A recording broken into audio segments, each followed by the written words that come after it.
Hello viewers, good morning. সবাই কেমন আছেন? খুব ভালো আছেন।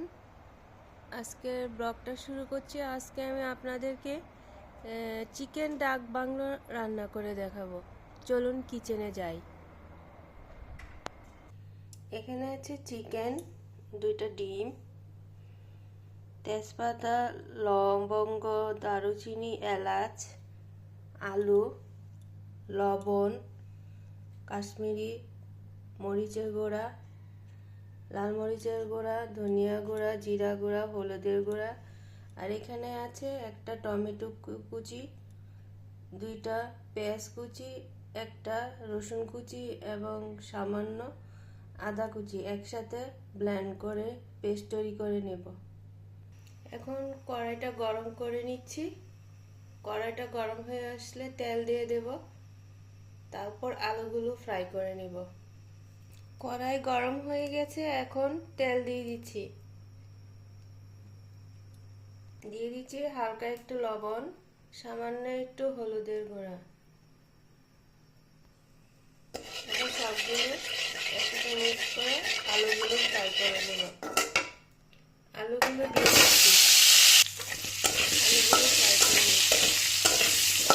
এখানে একটু জল নিয়েছি, দিয়ে দিচ্ছি 1 চামচের হলুদের গুঁড়া, 2 চামচ ধনিয়া, 1 চামচ জিরা গুঁড়া, 1 চামচ লাল মরিচের গুঁড়া, 1 চামচ কাশ্মীরি মরিচের গুঁড়া।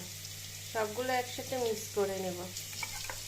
সব মশলা জলের সাথে ভালো করে মিক্স করে নিয়েছি।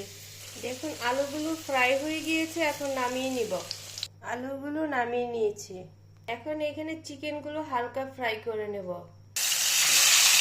হালকা একটু লবণ দিয়ে দিচ্ছে, হালকা একটু হলুদের গুঁড়া।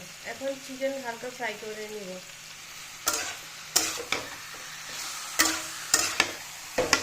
দেখুন চিকেনগুলো ফ্রাই হয়ে গিয়েছে, এখন নামিয়ে নিব। এখানে টমেটো, পেঁয়াজ, রসুন, আদা একসাথে পেস্ট করে নিয়েছি। এখানে লবঙ্গ, তেজপাতা, দারুচিনি, এলাচ দিয়ে দিচ্ছি।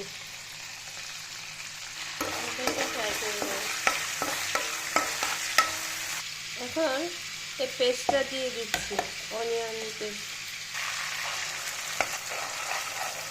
1 চামচ লবণ দিয়ে দিচ্ছি।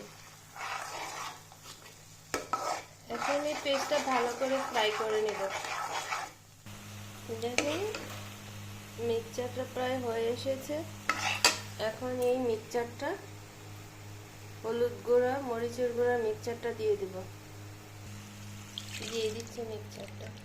এখন চিকেন আর আলু ফ্রাইগুলো দিয়ে দিব। চিকেন আলু এই মশলার সাথে ভালো করে কষিয়ে নিব, তারপর আপনাদেরকে দেখাচ্ছি। কাঁচামরিচগুলো দিয়ে দিচ্ছি। দেখুন চিকেন আলু ভালো করে কষিয়ে নিয়েছি।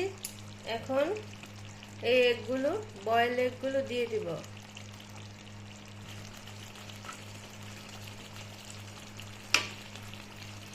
দেখুন চিকেন সবকিছু ভালো করে কষিয়ে নিয়েছি, এখন জল দিয়ে দেব।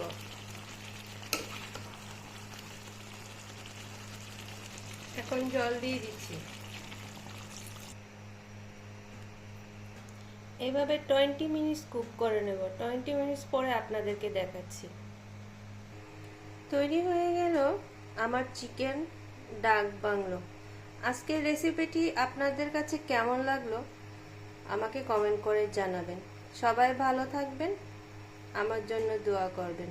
ধন্যবাদ।